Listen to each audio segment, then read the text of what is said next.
We have a great speaker tonight, culminating our week of Pulitzer Prize workshops. We've had 10 or 11 people on the team that wrote the series that won the Pulitzer Prize.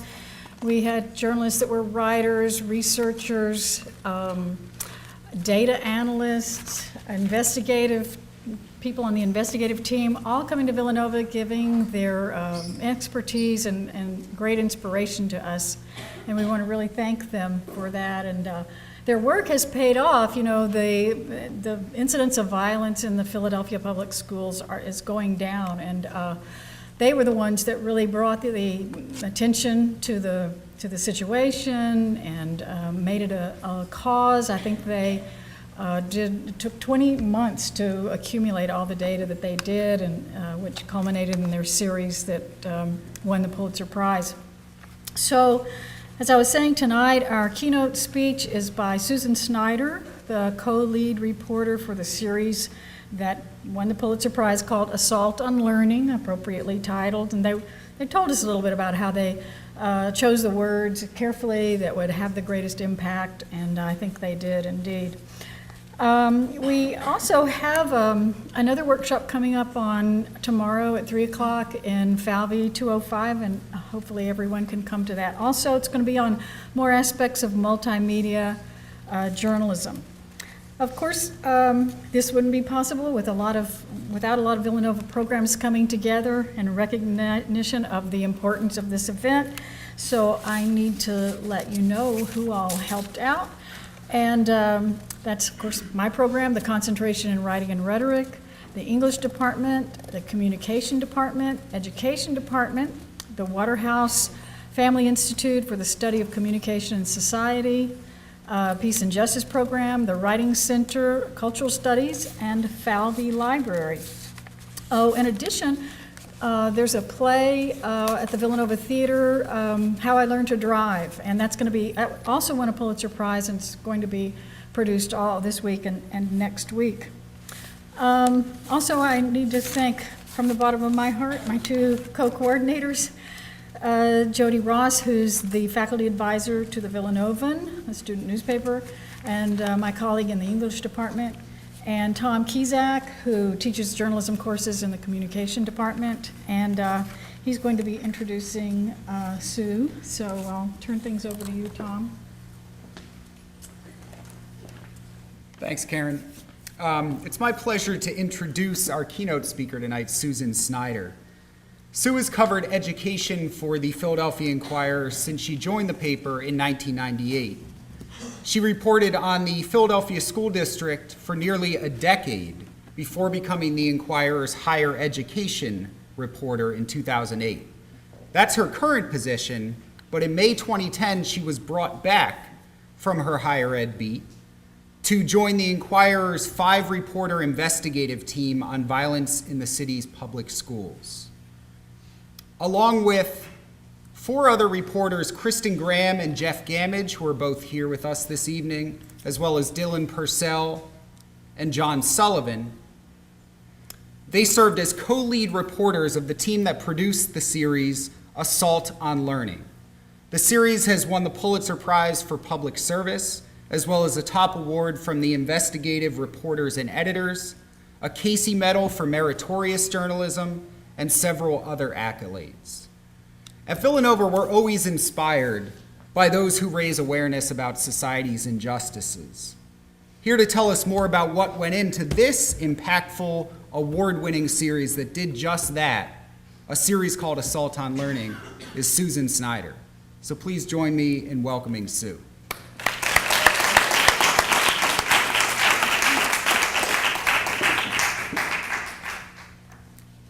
Thank you very much for having me here today.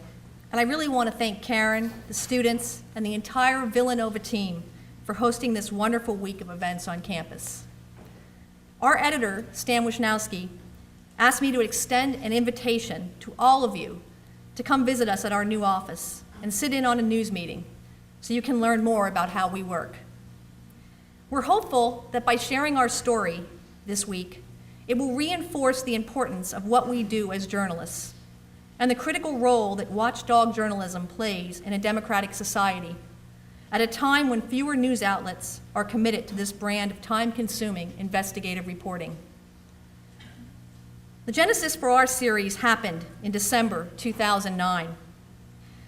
On one of those days, more than 30 Asian students were brutally attacked and beaten inside and outside South Philadelphia High School, a neighborhood high school in the Philadelphia School District. The attacks were largely carried out by African American students, and the school district was slow to react.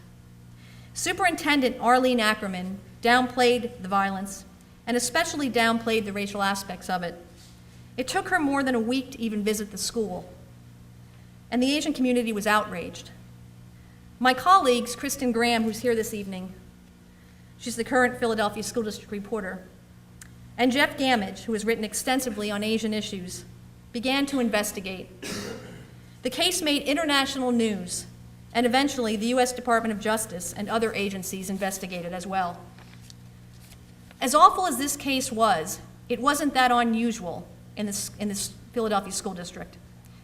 Arlene Ackerman was right about the fact that African American children often are victims of violence as well. For a decade, I had covered the school district as a beat reporter and often found myself writing about violence. Gangs of students roaming the halls, assaults being carried out against teachers, even the youngest of students the culprits.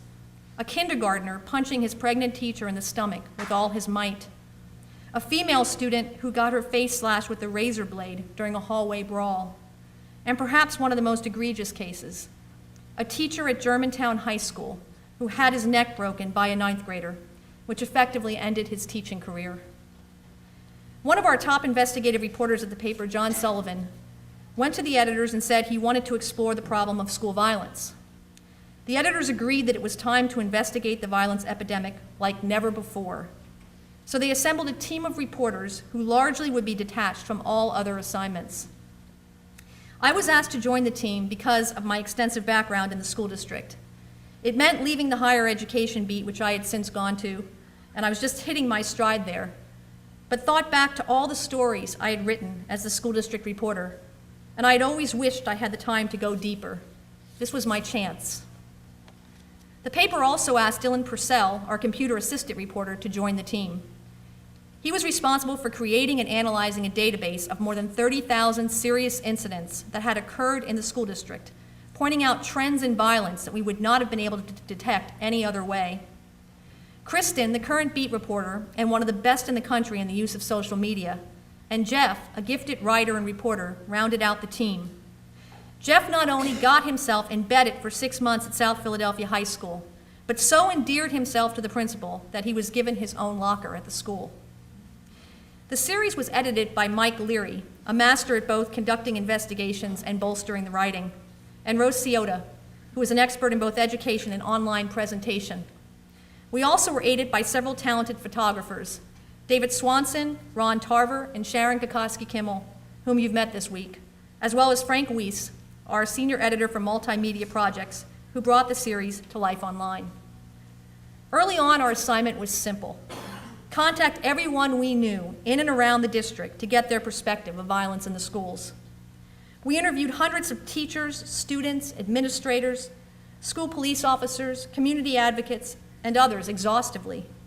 We visited them in schools and at their homes, in their neighborhoods across the city. At times it was difficult getting people to speak on the record because they feared their jobs or their safety would be jeopardized. Each week we'd meet as a team in the editor's office and share what we had learned. At that time it seemed almost inconceivable that we'd ever turn what we were discovering into a story, let alone a series of stories. It was daunting, kind of like building a very complex pyramid. But John and Dylan, who had been through several long-term investigative projects, told us not to worry. It would all work out. So I started to look at it not like building a pyramid, but like building pieces of a pyramid. We encountered several difficulties in our reporting. First of all, the school district didn't cooperate with us in providing the data, and we had to go through the official public records requests for a lot of it. That took more time than we anticipated. The district also was saying that its numbers showed violent acts were dropping in the schools, but we were hearing the problem was as bad as ever. So we had to sort of deconstruct the district's numbers. Through his analysis, Dillon found that the district was not accounting for the precipitous drop in student population. It was just looking at raw numbers. So the drop in the rate of violence was actually less. But even more importantly, we learned that the district was failing to report all violent incidents. It was only through our reporting that we were able to prove that by documenting case after case of assaults that had not been reported. In 1 year, we found 183 cases that only came to light when parents or others involved complained to city police. But that wasn't enough. We needed to know what those on the front lines thought. So we commissioned an independent survey of teachers and aides in the school district. More than 2/3 of those who responded to the survey reported that the violence and disruption in their building hindered their students' ability to learn. And more than half said violence had worsened during the last 3 years. Another problem we encountered was getting the pictures and videos to show just how bad the problem was. It wasn't until just a couple of weeks before publication that we were finally able to secure the haunting school district security footage that showed groups of students walking the halls of Auden Reed High School and rushing into a classroom to pummel 15-year-old freshmen to shot a herring. The video became the highlight of our online presentation for the first day of the series, and I'm going to share that with you now.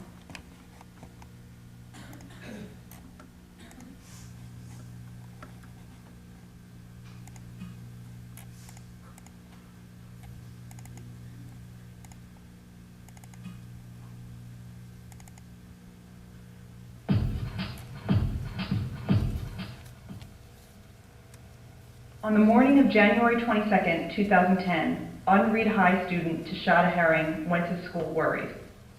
There were signs that she might be in for trouble, a fight she witnessed but didn't participate in, ominous text messages and Facebook posts warning of coming attacks.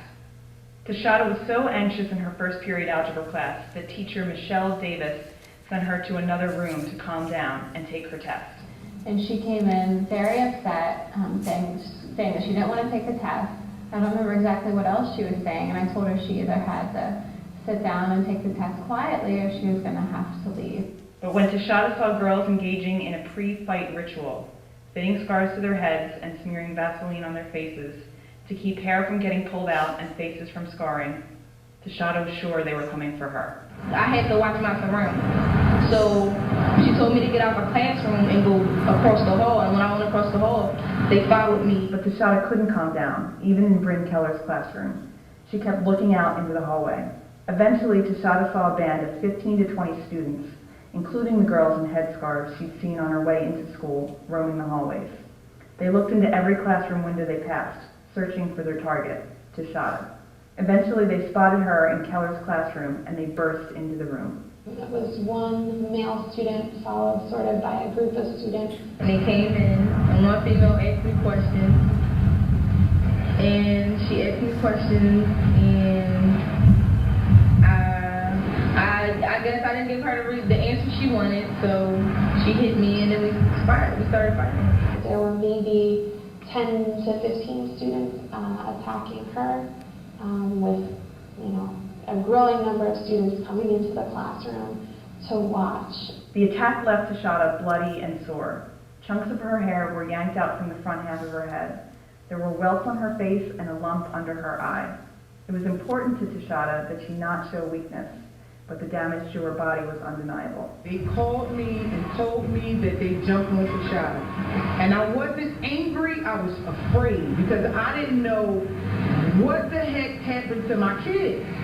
I didn't know if they cut her up in her face or if I knew that they pulled all her hair out. I was expecting the scratches and the bruises, but I didn't know if they cut her because that's the things that they do, And it was very, very frightening. I was scared. I wasn't even angry. I was afraid that my kid was really, really hurt. In the aftermath of the attack on Tashada, the teen's mother decided to remove her from Auden Reed.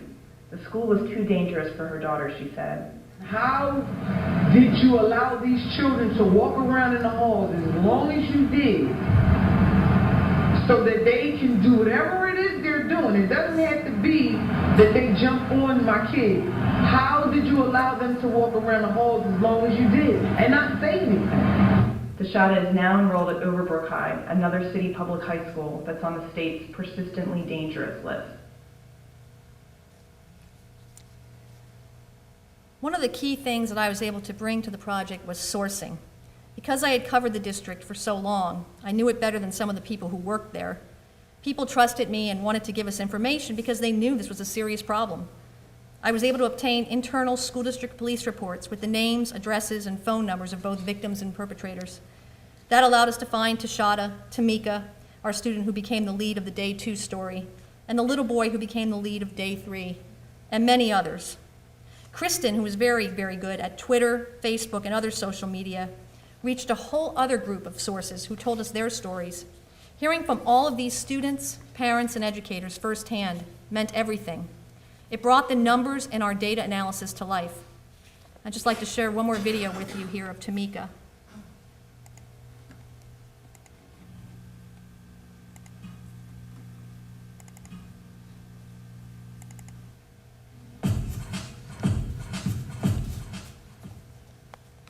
In the schools, they're always bothering me, but if they just take the time out to see how much of a good friend I can be. This is the picture I made the day of my incident. The eyebrows, the reason why they're so dark is because it's supposed to be like anger. And the green outline of the eyes are for like an oral of eyes, like there's like really anger. I had a bad feeling, so I just put my book bag over my chest part. And I got my lunch and I sat down in the lunchroom. And this girl named Kaisha, she would yell out like 3 times really loud, "You're a bra stuffer." And I kind of left it alone. And then some of the boys, one boy named Anthony came up and tried to see, and the book bag got in his way, so he sat down. And so I got up and I was talking to my friend, and one boy named Wajid was holding my arms back, but the book bag was still on my front. And another boy named Anthony was trying to go up the shirt, but the book bag kind of got in the way, so it really didn't, happen. But it was under there, touched my bra. It made me feel left out and violated. It made her kind of shut down. She was already, she's quiet, although she likes to intermingle with everybody else, but she's more or less drawn back. It kind of took away her joy a little bit of learning. She loved school. She likes going to school. She likes to learn new things. She's very talkative. That's her nature. But as long as it's about knowledge, she can talk on and on and on about it. And it got to the point where she got up in the morning. She didn't want to go to school. The word needs to get out on how violent the schools really are, and they need to really take it seriously. Bullying is not just a verbal or just a fight. It can be, bullying can be taken in so many different ways, sexually or, groping or, it's not just a fist fight between children. I'm smart and I'm really fun and I like to play and you can speak to me all day. But no one wants to talk to me, no one wants to say hi, unless they're saying bye girl or please goodbye. I just hope one day I'll have a friend I can trust. But I hope it's soon, because I think I might combust. Kristen and I went to interview Tamika, and she actually told us, she had thought of killing herself that day that attack occurred. So it was really very, very, very, very sad. So when we set out to investigate, we figured we were looking at a 6-month process. But in the end, the project spanned 20 months. Including the work leading up to the initial publication of the series in March 2011 and the 9 months of follow-up articles. The findings were pretty horrific. More than 30,000 serious incidents were reported in the district over a 5-year period. On an average day, 25 students, teachers, or other staff members were beaten, robbed, sexually assaulted, or victims of other violent crime. As large as those numbers seem, they didn't represent the full gravity of the problem. Many violent incidents went unreported. Some attacks were carried out by children in the earliest of grades.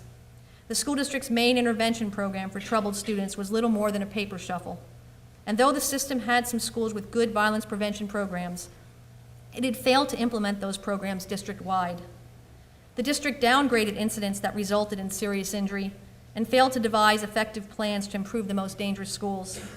It employed an inadequately trained school police force, some of whose members had their own trouble with the law, including one officer who was caught swiping donuts and orange juice from a local Wawa while in uniform and supposed to be on duty in a local high school. And another officer who had to show up in court on the first day of school to answer to cocaine possession charges of her own. We received hundreds of responses to the series. Readers were glad that we invested the time that we did. The state eventually appointed a safe schools advocate to help victims of violence in the Philadelphia schools. Students such as Tamika and their families now have someone to turn to for help. The district changed the way it reports violent incidents and began disclosing more information on its website. More training was added for school police officers.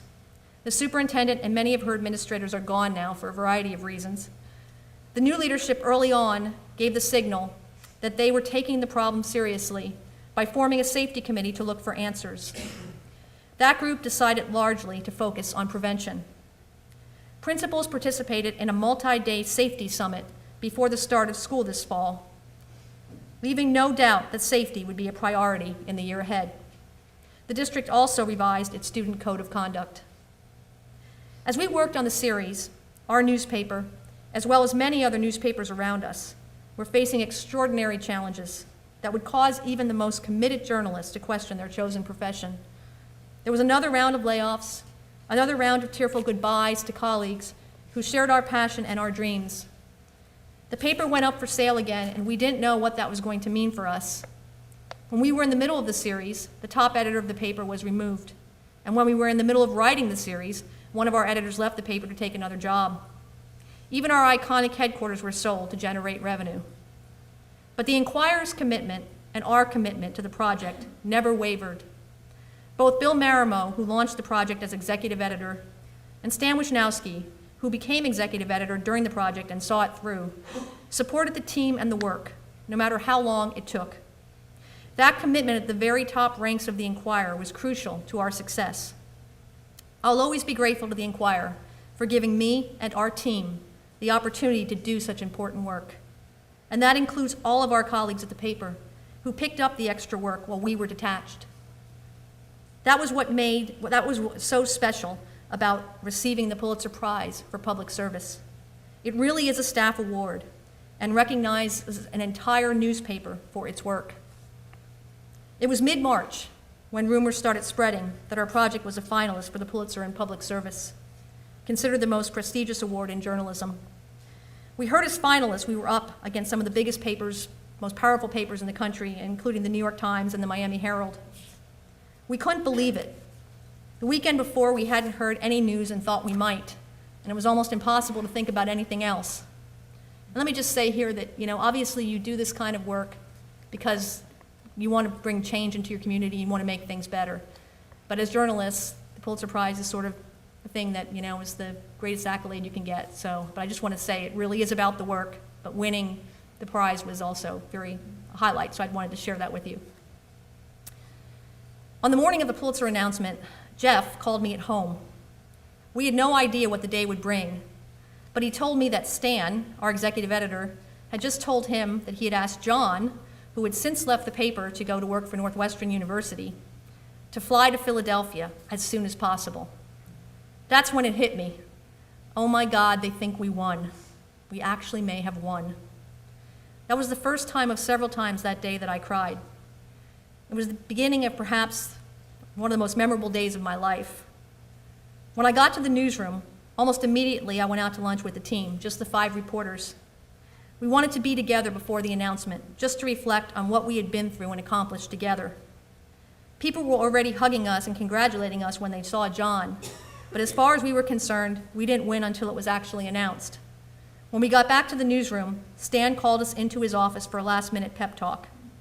None of us had been through this before, so we had no idea where the day was going to go. I'm going to just... So there we are. Let's see if I can go to a full page here. Okay. So there we are in Stan's office here, and he starts telling us about, giving us a pep talk. He just wanted us to know that no matter what happens, we had done tremendous work and made a difference in the lives of Philadelphia school children. The team huddled around my desk for the announcement. There were video cameras trained on us, and virtually the whole staff had their iPhones on us, ready to capture the moment. We were monitoring Twitter, AP Wire, everything. Kristen was the first to spot the news on Twitter. As you can see, she's got her hands over, and see, we're all oblivious at this point, but Kristen gets the news first because she's so great at Twitter, you know? And I'm just going to pause for a moment because I want to now show you the video of the win when we first heard about it. So let me just go to...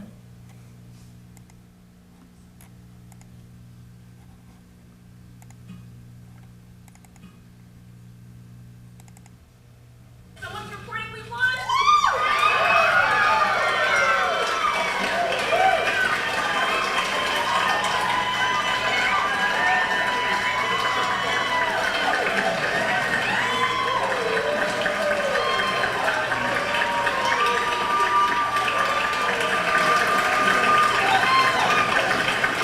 There's only one being granted today in America. Think about that. There's one gold medal being granted here in America.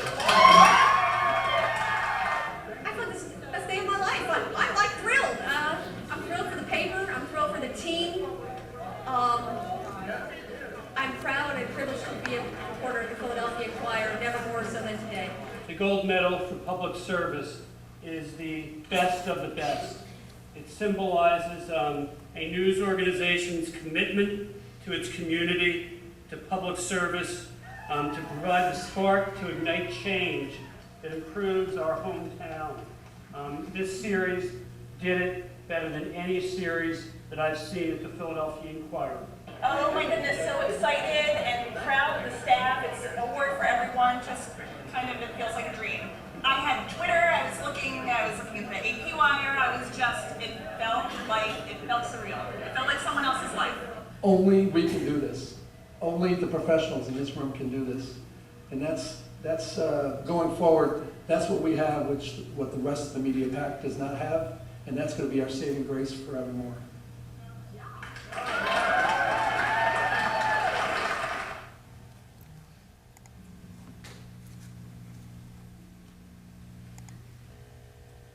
So it was a very emotional day in the newsroom. And after that initial burst, there were speeches and dreams do come true, I would soon be telling the staff. And then, of course, I started crying, and Jeff rightly said to me, Sue, what are you doing? We won, why are you crying? I think that was Jeff who said that to me. But I'm pretty much breaking down there. Yeah, pretty much breaking down. This is a picture of a colleague pouring champagne in my head, which I think went out, a lot of wire services picked it up, and then the celebration was really on.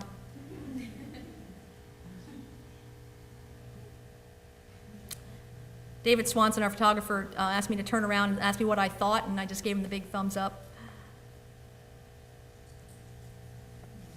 That's Rose Ciota, one of our editors.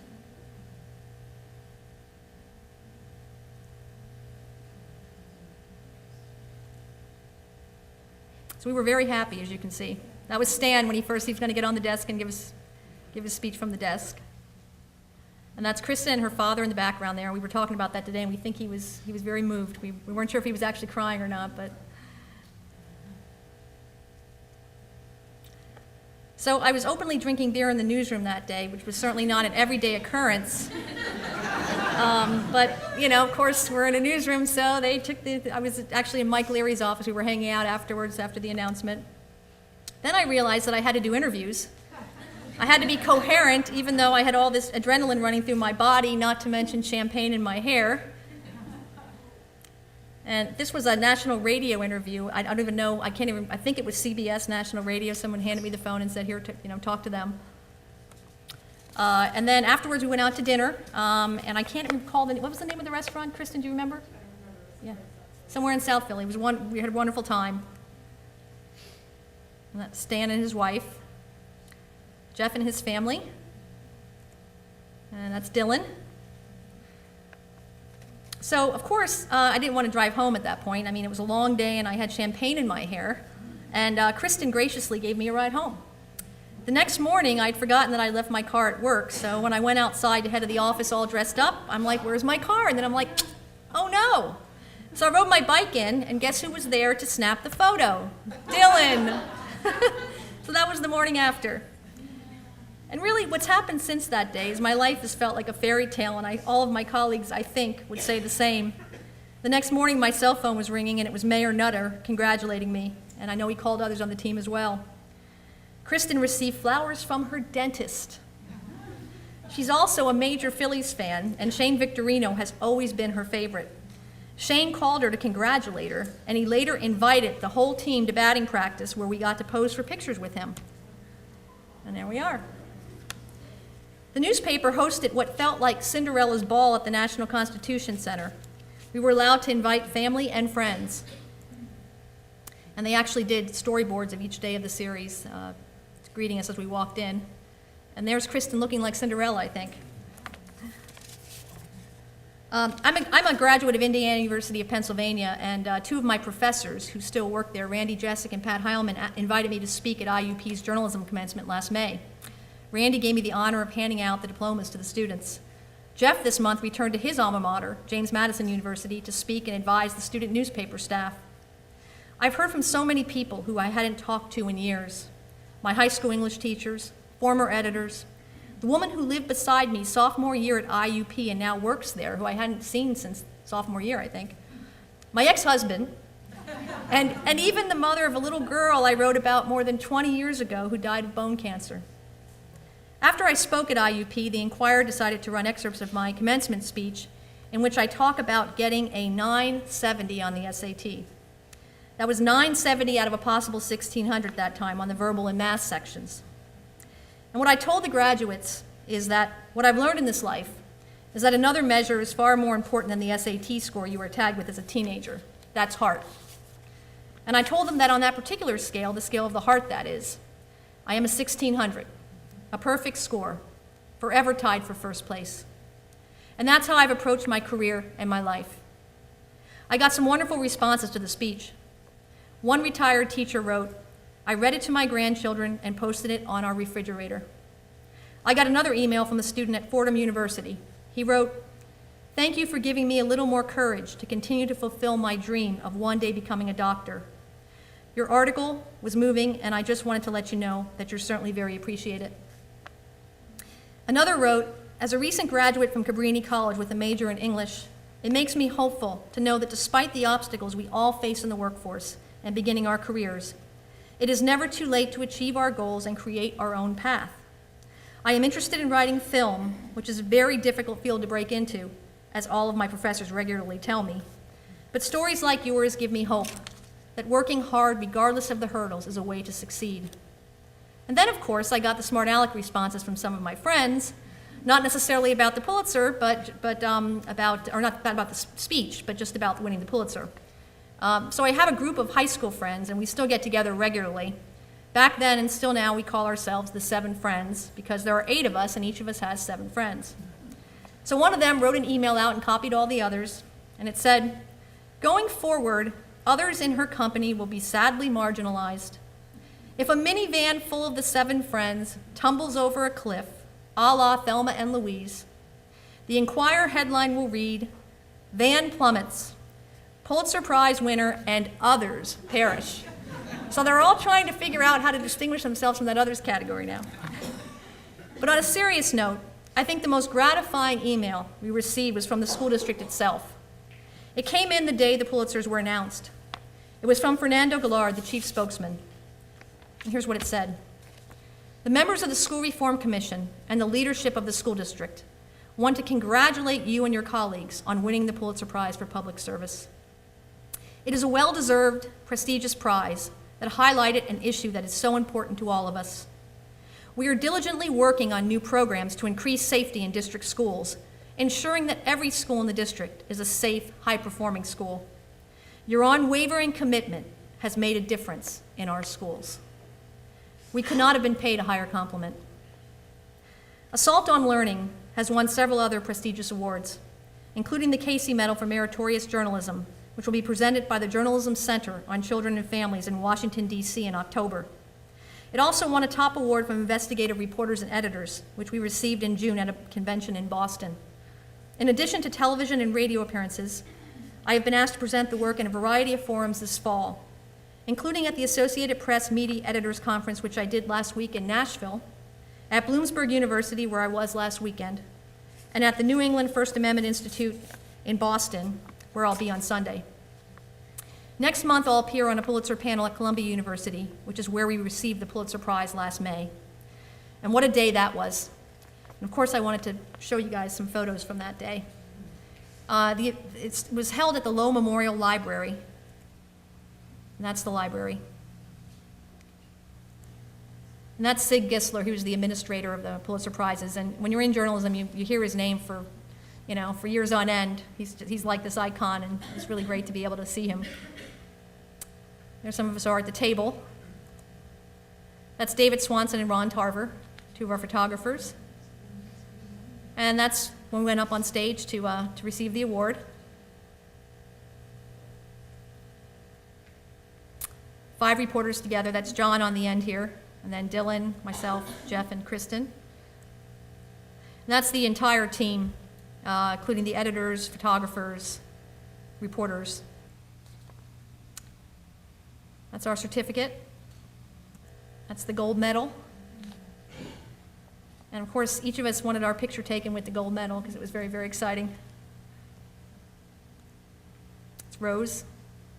That's Sharon Kokoski-Kimmel, another photographer. That's Stan and his wife. Frank. That's John Sullivan, one of the reporters you won't get to meet because he's at Northwestern now, his wife. Kristen. Myself. After receiving the Pulitzer, Kristen and I were waiting to catch our train home.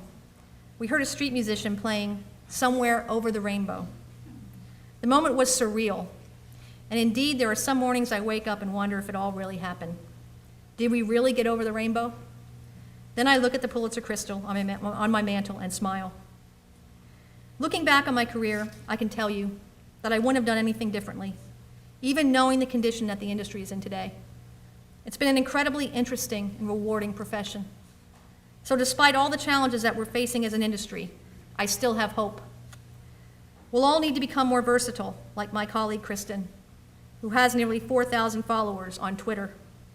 A typical day for her often includes posting updates on both Twitter and Facebook, live tweeting meetings, writing breaking news updates on her blog, Philly School Files, which was a finalist for the National Online News Association Awards this month, and then producing a comprehensive forward-looking story for the next day's paper. And so even though we lost our old headquarters, we actually have a pretty nice new office in a more lively section of the city. Both Bill Marimo and Stan Wisnowski are at the Inquirer's helm now, and we couldn't ask for a better team. No matter how much the industry changes, there will always be government officials, businesses, and other organizations that need to be monitored by watchdogs. So that means there will always be a need for journalists who can gather the news responsibly, fairly, and accurately, and present it in a variety of formats. That's where we come in, and that's where you come in. Thank you.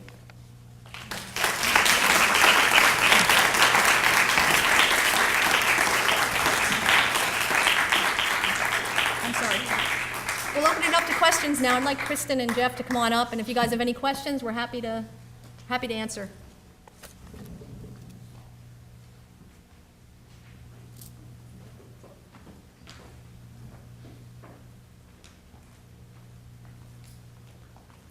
Anybody have any questions?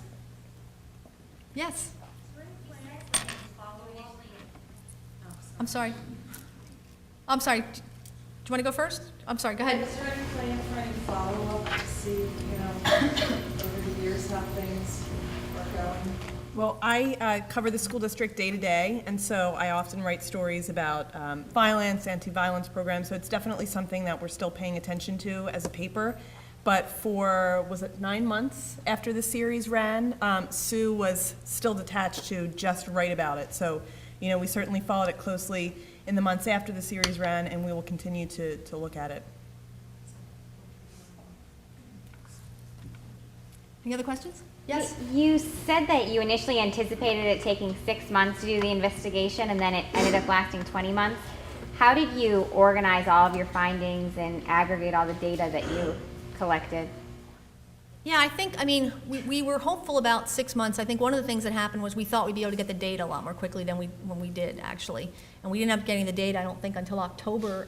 We started in May of 2010. And February of 2010. February of 2010. We did some preliminary stuff, and then we were attached as of May.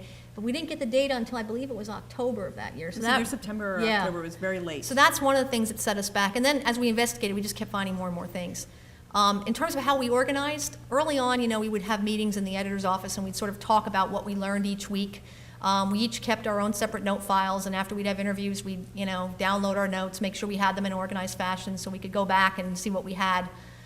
When it came time to, write the series, we basically had a brainstorm about, well, what are the themes, what are the major themes, how do we want to, what parts do we see? And of course, underreporting became a separate part because we had so many incidents that we found that had not been reported. We saw many incidents by young children, so we decided to, make that a separate part. So, I mean, once you knew what your parts were, then you sort of looked at all of your notes, all your material, your data, all of your interviews, and decided, what would go in each story. And we talked about this a little earlier today that, as much as this was a 7-part series and, we printed a lot, put a lot of stuff online, we only used a small fraction of what we actually gathered, because we just did hundreds and hundreds and hundreds of interviews. Anybody want to add anything to that? Yes?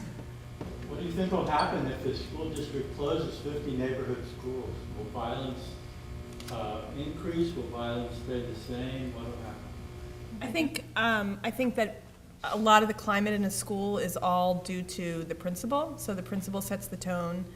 And so I think, there are definitely challenges when you close schools and you merge populations that haven't been together and kids are walking from one neighborhood to another. That's a challenge, but I think the pool of principals could become stronger as there are fewer schools. So I think it's kind of not automatically better or worse. It really depends on the individual school and the situation. You want to add anything? That's great. Anything else? Yes. How do you think this whole thing has impacted your lives and your outlook on life? Well, I have to say that right after I won, like maybe the next week, it's the weekend, and my husband and I are at home, and he's like, okay, well, I'll vacuum and you clean the bathroom. And I said, wait a second, I have to clean the bathroom? I just won the Pulitzer Prize. So I want to tell you that if you someday win the Pulitzer Prize, you still have to clean the bathroom. But it really has been kind of like a fairy tale, just as Sue said. It really, like some days in the newsroom, you'll be having a bad day and writing a story and kind of, things are tough, and then I think, wait, did we really win the Pulitzer Prize? So it does kind of feel like a dream, and it's, changed my outlook in that I think Sue said, dreams do come true. It really, was skill, but it was also, luck. It was, we were at the right place at the right time, and it was terrific. I would just add that it's interesting to know what the first line in your obituary is going to be. Even if you don't die off a cliff, a la Thelma and Louise.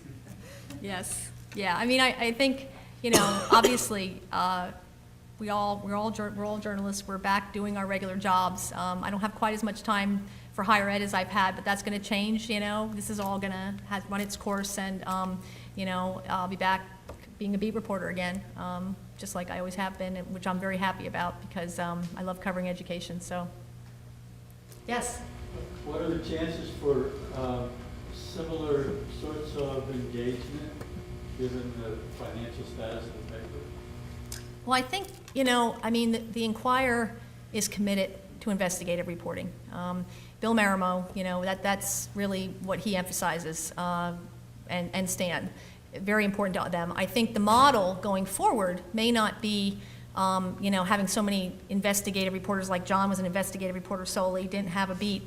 I think they're going to look to the beat reporters really to, come up with a lot more of these ideas for projects. But I do think when these ideas come up and we see an issue worth investigating, I think there's going to be a commitment on the paper to do that, because really that's what we do. That's one of the most important things that we can bring to our community, and I definitely see in the current leadership that they're committed to that.